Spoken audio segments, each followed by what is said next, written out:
ملاقات فرمائیں، پھر اس کے لیے 40 سال کے سفر کے برابر قالین بچھائے جائیں گے۔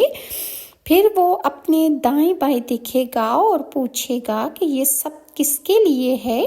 تو کہا جائے گا کہ یہ سب آپ کے لیے ہے، حتیٰ کہ یہ جب اپنی منزل تک پہنچے گا تو اس کے سامنے یاقوت احمر اور زبرجد کو پیش کیا جائے گا، جس کے 70 حصے ہوں گے اور ہر حصہ میں 70 بالا خانے ہوں گے اور ہر بالا خانے کے 70 دروازے ہوں گے۔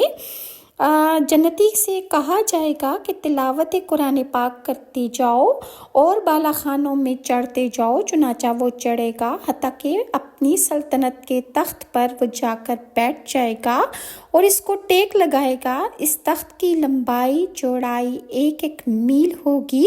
پھر اس کے سامنے فوراً سونے کے برتن پیش ہوں گے، ان میں سے کوئی برتن اپنے دوسرے برتن